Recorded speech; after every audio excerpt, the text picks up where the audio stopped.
Hi, I'm Joanne Yawitz. I help people move forward in their careers and land their next great job.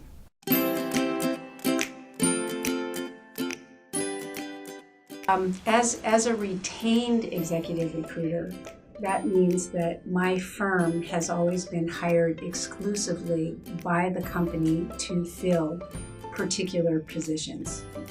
Very often they've been in the scientific role, but they've spanned all different functions within the industry.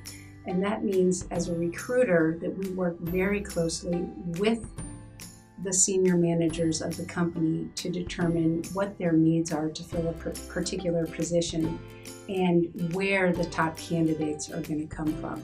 So in that regard, we work exclusively with them. We're not competing with other recruiters. And so my focus as a recruiter is to scan the industry within that targeted niche to determine who are the people who are most qualified to fill that position, and then help the client determine the top 10 people, the top 5 people, the top 2, and the finalist. And ultimately, it's not just who has the qualifications, the scientific background, and the education, but who's going to fit with the organization. And fit means having the knowledge base, but also the personality that the new hire is going to help round out the other members of the team.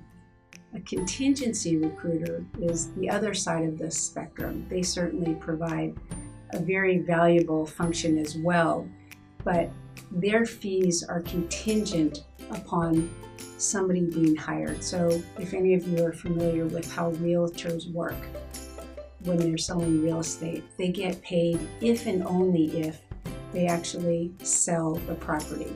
So contingency recruiters get paid if and only if they introduce a candidate to the company, the candidate receives an offer, the candidate accepts the offer, and the candidate shows up for work.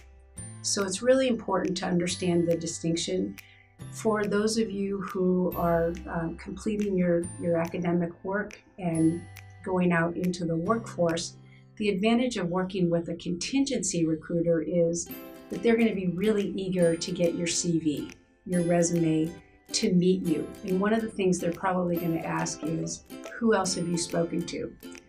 As recruiters, the reason why they're going to ask that question is, if you spoke to 5 other recruiters and they have your CV, those recruiters have probably already sent out your CV to some target companies.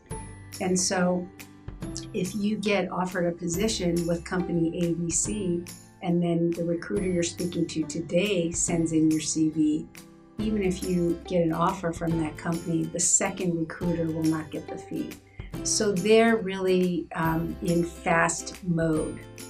They blanket the marketplace quickly, and if something sticks, great. And if it doesn't stick, then oftentimes they'll move on to the next candidate. As I was alluding to before, as a retained executive recruiter, my firm is the only firm that is working with the client company with the opening. So I may speak to initially 120 candidates and then narrow it down to those who most strongly fit with the position. But all the candidates go through my firm. So if you approach an executive retained search firm, they might not be quite as excited about working with you unless you have a really strong fit with the open positions that they're already working on. So both kinds of recruiters definitely serve a purpose, but it's really important for you to understand how they work and what their motivations are, so you know how to manage those recruiters.